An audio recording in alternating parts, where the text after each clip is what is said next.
السلام عليكم ورحمة الله تعالى وبركاته، ومرحبا بكم معايا في فيديو جديد اللي غنشارك معكم فيه الدواء ديال هذا البرد هذا. حساء صحي 100% ودغيا يوجد، سهل وبسيط. خليكم معايا لاخر لا فيديو. وباش نصاوبوا هاد الشوربه هذه ديال اليوم ان شاء الله، غادي نحط المقادير اللي غادي تطحنوا حدايا، اللي هما قزبور، معدنوس، كرافس، كذلك حبة ديال مطيشة، حبة ديال البصلة، وربعة الفصوص ديال الثومة. بالنسبة للثومة راها زوينة في هاد الوصفة هذه. خديت 4 صغار، الا كان الفصوصة ديال اولا كبارين الثومة ديالكم كبير خذوا غير 3. بهذا القياس هذا اللي غادي نصاوب انا اليوم.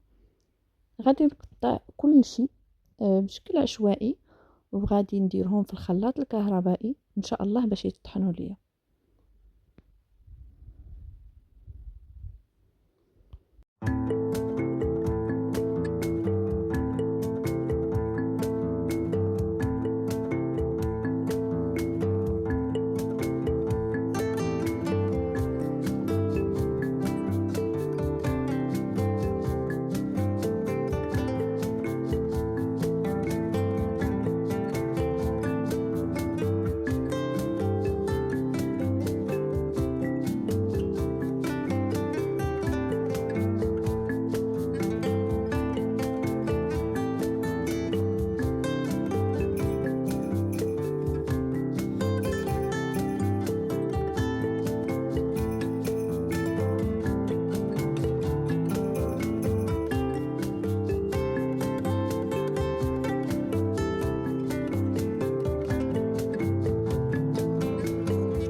غنزيد الماء الجهد اللي تطحن ليا فيه المكونات اللي قطعت، وغنطحنهم مزيان.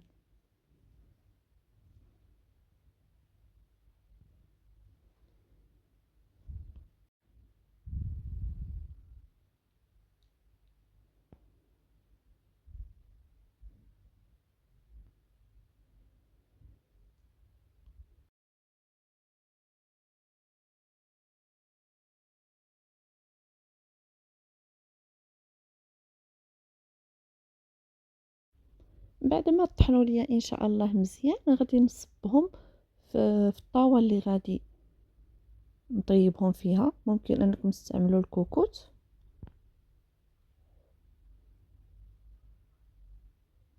وغناخد التشيشه. انا خديت هنا المتوسطه، ممكن انكم تستعملوا الغليظه حتى هي تجي زوينه في هاد لاغوسيت هادي.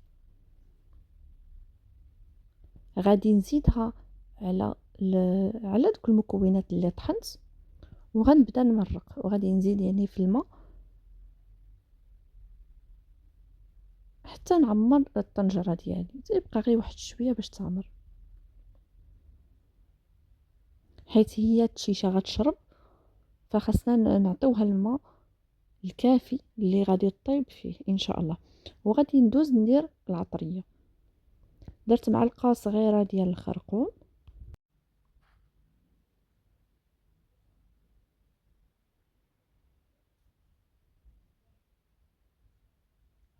معلقه صغيره كذلك ديال سكينجبير،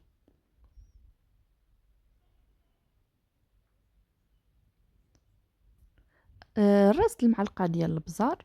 بالنسبه راكم شفتوا القياس اللي درت ديال التشيشه، درت زلافه ديال التشيشه. وغادي ندير كذلك معلقه صغيره عامره ديال التحميره. الفرق بين هاد التشيشه اللي كتكون موين واللي تكون غليظه، هي الغليظه تجي مرقه. انا شخصيا تنفضل الغليظه على هذه. كندير كذلك معلقه صغيره عامره ديال الكمون، وغادي ندوزو نحطوهم فوق البوطه ان شاء الله. غادي نزيد زيت الزيتون، ممكن انكم طيبوها فقط بالزيت العاديه او لا تخلطوها، كيبقى لكم الاختيار. زدت الملحه على حسب الذوق، وكيبقى ممكن انكم تذوقوها وتزيدوا الملحه القياس اللي تبغيو. واحد النقطه بالنسبه اللي بغى زعما يزيد البنه على بنه ممكن انكم كذلك تضيفوا ضامه ديال البنه ديال البقري. الا بغيتوها، ما بغيتوهاش ما ديروهاش، هي كتضيف واحد النكهه لهاد الوجبه هذه. صافي غنخليها فوق النار طيب على نار عاديه متوسطه حتى تتبدا تغلي، ومن بعدها كنقص ليها العافيه. غير ردوا معها البال باش ما تفيضش ليكم وتضيع عليكم البوطه. خليوها ما تسدوش عليها، يعني خليوها غير الغلاقه ديال الطنجره تبقى محلوله كما كندير لها حتى انا كما كتشوفوا يعني في لا فيديو. هاد الكشكوشه اللي كتكون الفوقه الا غطيتو عليها تطلع وتتفيض لكم على البوطه وتضيع عليكم البوطه، فما تاخذش بزاف الوقت. انا هكا كتشوفوا انا خدات ليا تقريبا واحد 30 دقيقه او 20 دقيقه تتكون واجده، ما بين 20 حتى 30 دقيقه تتكون الاخر الشيشه ديالكم واجده ان شاء الله.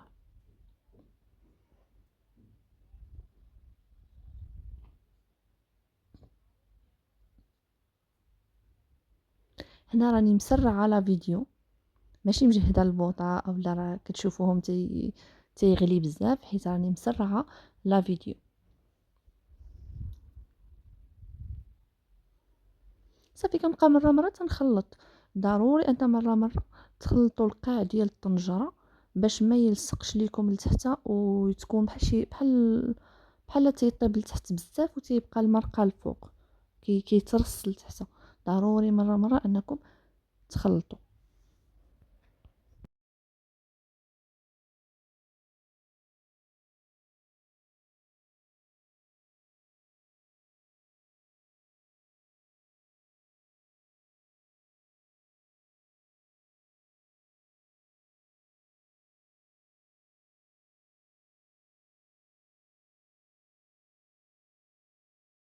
هنا راه طابت ليا التشيشه ديالي، دقتها من الملحه.